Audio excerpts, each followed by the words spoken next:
Curandeiro Mateus, eu gostava de saber, afinal de contas, quais são os sinais que demonstram que alguém está a passar por um pacto diabólico? Bem, muito certo. Bem, acho que debruçou-se sobre muito assunto aqui. Tem alguns fragmentos que eu gostaria só de, porque quando se fala também pegamos outros pontos. Queria tomar um pouco de atenção no que estava-se a falar sobre questões de inovação de pactos. Ouvi um outro tema que estava-se a falar que se mexia um pouco com essa situação de renovação de pactos e é muito importante realmente darmos um bocadinho de atenção a isso. Eu sou um médico tradicional, o que chamaríamos de nhanga, na linguagem mais vulgar. Entendo que exista muita espiritualidade na vida dos humanos, mas tem certos exageros que às vezes a gente comete quando a gente espiritualiza tudo. É essa parte que eu gostaria de descascar um pouco no que concerne aos eventos de momentos de pico. Dezembro, por exemplo, é um mês que as pessoas receberam, quem não tinha carro já tem carro, pessoas trabalham longe, viajam longas horas e tudo mais. Muito bem, as emoções estão muito elevadas. Você vai apanhar uma pessoa que saiu, por exemplo, da África do Sul, viajou tanto tempo, o motorista do carro não teve repouso e os outros também não tiveram repouso. De repente o acidente acontece porque há fadiga envolvida no meio. Não há nenhuma questão espiritual, são comportamentos até aí, de onde o corpo está saturado, há muita emoção envolvida e as coisas acabam acontecendo. Tem pessoas que só por pegarem 1000 meticais ficam achando que são Deus na Terra. E temos os 13º, temos todo o dinheiro que a pessoa nunca pegou antes. Depois daquele comportamento negativo de pessoas, porque eu sinto que eu estou bem posicionado. Apanho um mal educado como eu, que vai me atirar uma garrafa, eu vou lutar, aquela pessoa vai me espetar, morrer. Não há espiritualidade. O nosso comportamento tem um impacto aí. Agora, vamos olhar, por exemplo, para as vias de acesso de quem, por exemplo, viajou da África do Sul, vai para Inhambane, vai para Norte, Centro, para aí em diante, de Moçambique. Com as vias de acesso que nós temos. Cansaço, vias de acesso desorganizadas. Nós aqui em Moçambique já temos um sistema de condução muito desorganizado.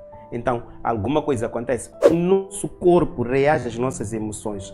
O estado das vias de acesso que nós temos também não ajuda. Então, os momentos de pico é onde muitas dessas coisas acontecem. Isso falo no sentido normal, antes de entrar já na espiritualidade. Que é importante nós não culparmos tudo à espiritualidade.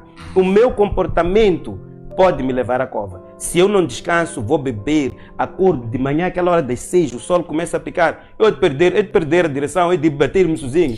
Vão dizer porque briguei com a flora. Explica para nós, curandeiro Mateus, quais são os verdadeiros sinais que demonstram que alguém realmente está envolvido num pacto diabólico?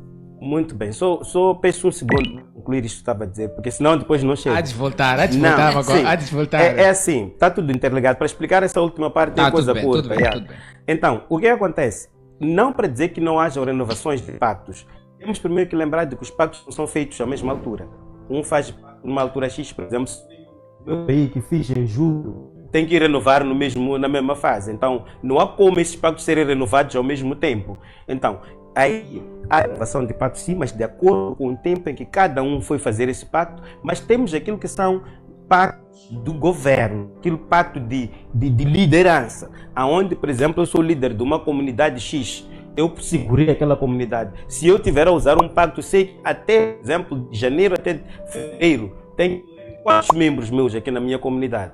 Então está a dizer que esta pessoa automaticamente está a liderar almas, está a liderar vidas de pessoas nas suas mãos. Sim. Quando se diz que há liderança de eu desejar que eu tenho que liderar, é uma posição que dá-me o poder sobre as pessoas que eu tenho, elas debaixo da minha asa. Então, quando trata-se da renovação de pactos, é um momento X, eu iria olhar muito mais na questão de altos governantes, que é aí onde o controlo é maior para que possamos olhar para essas vertentes. Aí é outro assunto, senão vai parecer que eu recuso-me a aceitar que existam renovações de pactos. É muito mais só para percebermos esse aspecto e sabemos dividir o que é espiritual e o que é individual. Agora, sinais de existência de um pacto numa pessoa, são vários que podemos pegar, só que é uma tarefa muito difícil. Porque o que acontece? Vamos lá, eu vou tocar, por exemplo, numa parte um pouco sensível. me desculpem, mas eu vou tocar em duas partes só para podermos equilibrar. Não, fica tranquilo. Não estou a olhar para uma parte deixar a outra, estou a olhar para aquilo que é negativo, mas que envolve das pessoas.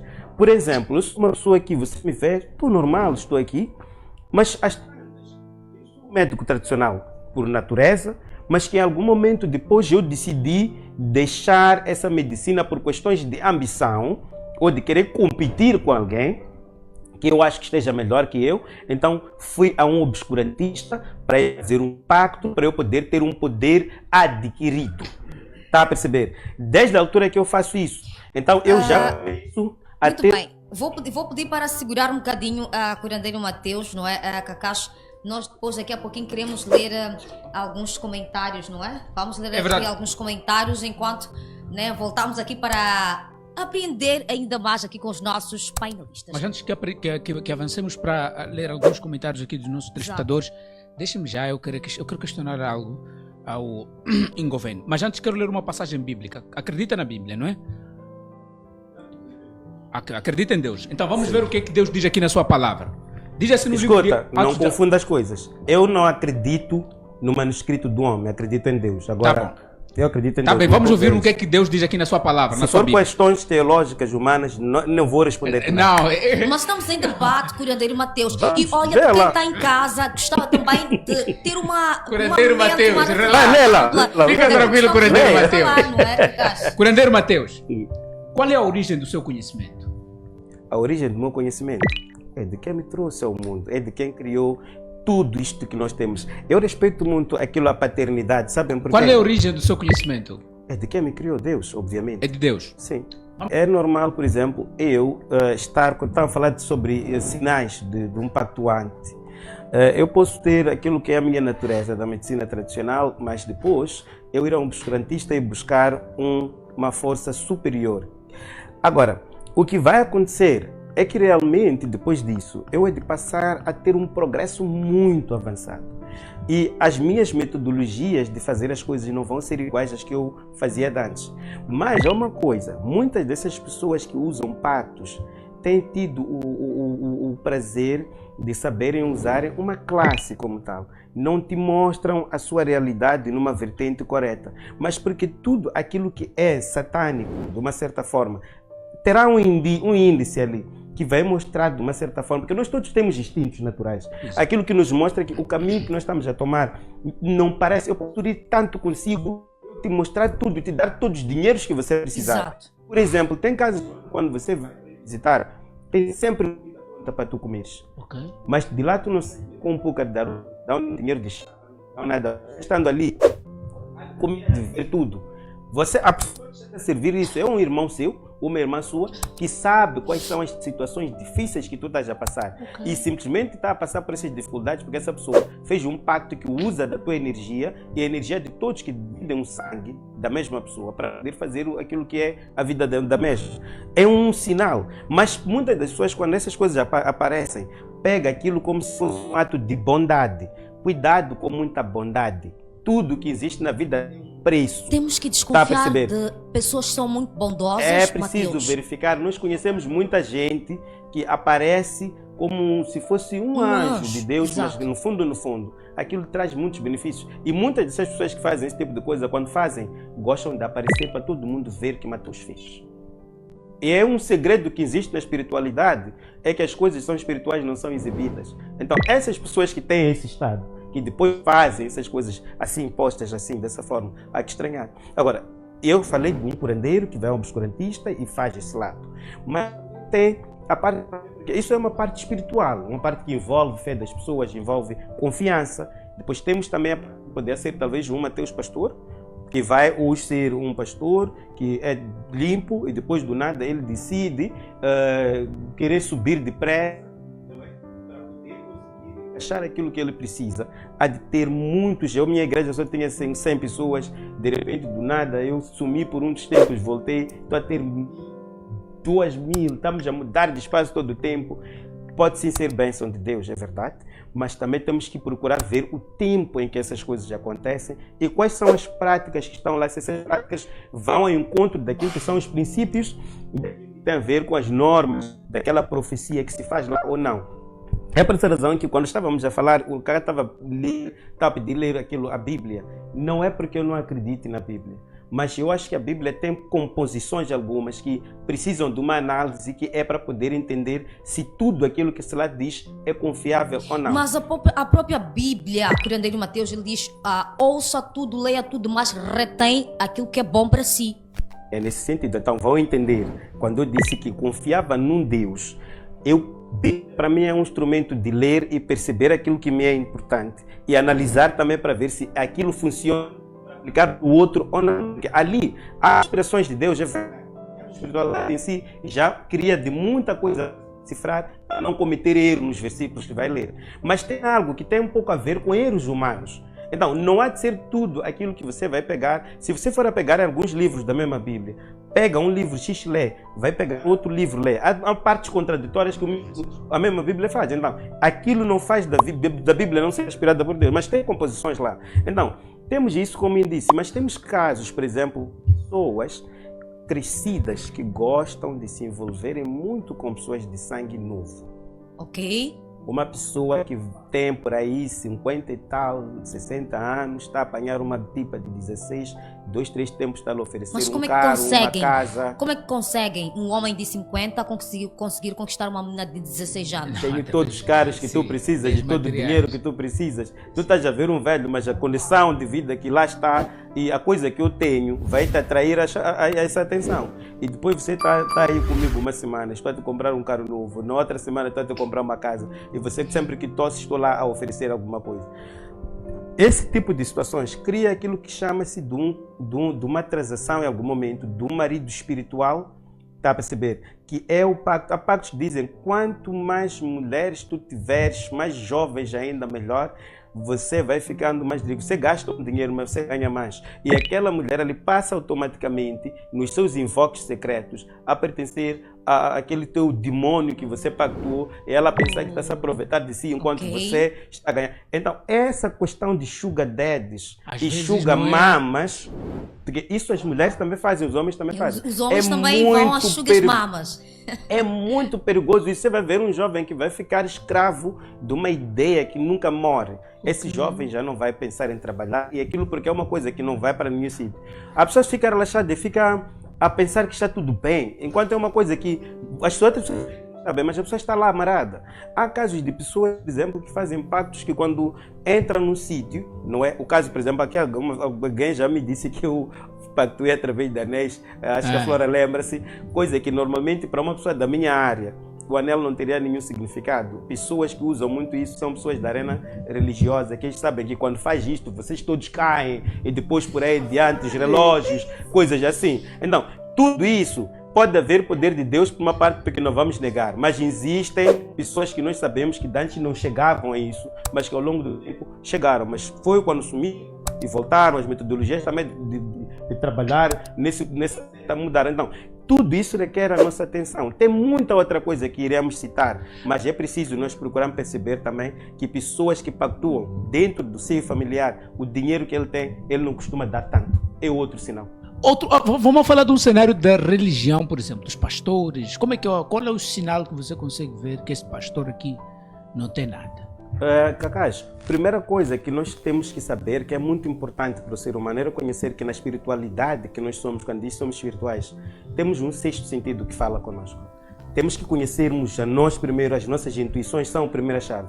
Segundo, um homem que é líder espiritual tem que ter uma postura. E a postura qual é? Respeito de privacidade, que é muito importante. Seguir o processo qual é? Você não vai ter um pastor que não seja casado, que vai... que não sai da casa desse pastor. Eu acho que não faz sentido.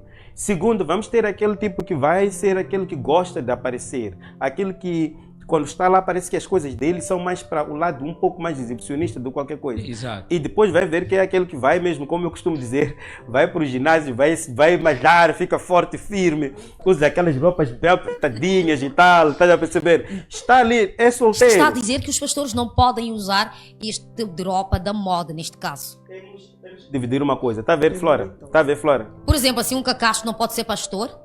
Não estou a dizer isso, pelo menos estou a pedir. Eu não conheço muito a vida individual de cada um de vocês. Eu estou a responder aqui, estão a me dizer uma observação social. Não é? Sim. O que está... Falou de jovens, falou de não casados, falou de pessoas que malham, que usam tanta roupa assim. É assim. Estão a ver, eu sou médico tradicional. Eu, quando estou no meu ofício de trabalho, tenho minha vestimenta, não é? Okay. E quando estou fora daqui do programa, tenho um outro perfil que é mais individual, mais jovem, não é? A postura, por exemplo, de uma pessoa quando está num processo de responsabilidade, tem que ir ao encontro da responsabilidade que a pessoa tem. Exato. Então, quando sai, o assunto torna-se outro, porque não vamos negar. Há muitas manas nossas que vão para a igreja porque querem um marido e não têm. É verdade. E vão apanhar um pastor solteiro e depois já é aquela pessoa que é figura que vão estar a olhar como caminho da salvação. Esse pastor é que vai pedir irmã X para ir varir essa semana e depois essa vara de manhã, a outra vai no final do dia. Essas coisas. Não, temos que olhar para essas coisas. Mas isto acontece, é verdade. Sim, então, temos que procurar perceber. A posição de um líder espiritual tem que ir com uma postura. E a postura disse que ninguém aconselha melhor uma pessoa casada que não seja uma pessoa casada. Estão a perceber? Então, o fato de estar ali a liderar um homem e mulher é porque pai, ao lado de um pai tem que ter uma mãe. É muito importante, isso é uma chave. E depois vamos ver o assunto do exibicionismo profético. Aquilo onde a gente quebra o segredo da espiritualidade. O pai dizer, tem um cacás lá no fundo. Sim, tem. Anda cá. Você chega ali. Depois, quando chegar, dizer, olha, cacás é com a esposa. Ele é aquele que leva dinheiro do salário dele, depois vai comer com uma vizinha X. Tem que falar ali.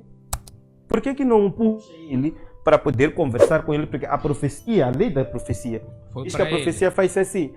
Quando é assim, você já entende um exibicionismo profético. E há algumas profecias que você ouve que praticamente nem são profecias. Você não vai chegar a dizer que, olha, você vai ter um acidente este ano. Está a dizer que são combinações.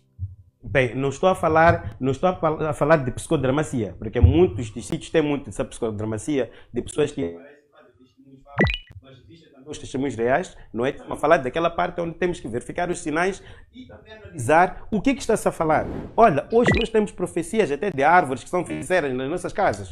Não faz sentido. Nós não podemos acreditar em tudo aquilo que é uma análise. Muito e outro ponto, se eu estou um ano dentro, por exemplo, de uma seta religiosa, a rezar e tudo mais, a fazer aquilo que são os compromissos, não é? Temos que procurar analisar. Eu já ouvi, não sei, talvez a doutora Olga pode vir, talvez já me dizer algumas coisas. Já ouvi pessoas que compraram terrenos no céu, pessoas já foram ter com Deus e voltaram, trazendo Deus mensagens. Disse. Segundo os pastores. Sim, mas vamos analisar isso também. Sim, depois já vimos pessoas que... Já ouvimos testemunhos de pessoas que quando semeiam 1000 meticais não ganham mais que semeia 10, sempre. Então, tudo isso é análise que nós temos que ter. Pode ser verdade, eu nego que seja, não é? Mas temos que ter uma pessoa líder espiritual, precisa de ter uma postura. Postura é muito boa. Governo, uma coisa, curiosidade rápida. Não é para mim, é só para os telespectadores. Pois é. Como é que você sabe que essa mulher te colocou na garrafa? Como? Como é que sabe que uma mulher te colocou na garrafa? Dificilmente você vai saber, as pessoas à tua volta é que vão saber. Quais são os sinais? Os sinais são simples. Por exemplo, se eu sou aquela pessoa que normalmente sou muito social, recebo meus familiares e depois tenho muitos amigos, um dos primeiros passos de uma pessoa que é engarrafada é o isolamento.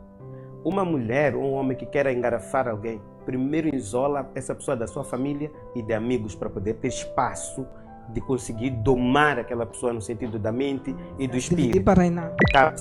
Então, nessa altura, essa pessoa não faz esse processo numa única vez. São algumas pequenas fases onde você vai ver, essa pessoa já se isola muito. Você foi trabalhar, está com pressa, depois quando está contigo, está sempre a falar sobre tudo, está ligado a uma única pessoa que é a esposa. Liga agora, estás a falar com ela, mãe, está a dizer, opa, eu preciso de 500 meticais para o hospital, ela é tua colega, está-te a ouvir, não tenho esse dinheiro. 2, 3 tempos está a ligar a tua esposa, olha, minha mãe está doente, ela precisa de 5.000 meticais, amor, eu vou te mandar agora. Então, tudo isso são sinais de uma negatividade e você não vai notar. A tua família vai estranhar os teus desaparecimentos, o seu desinteresse por ela. Mas a tua forma de fazer é aquilo que pode ser, epa, estamos a amar, já estamos a valer todos os dias, a minha esposa é aquela que sai todos os dias para ir passear, não tem hora de voltar, eu é que tenho hora de voltar para ficar em casa com as crianças, que chamamos de amor moderno. Não há amor moderno. Não Temos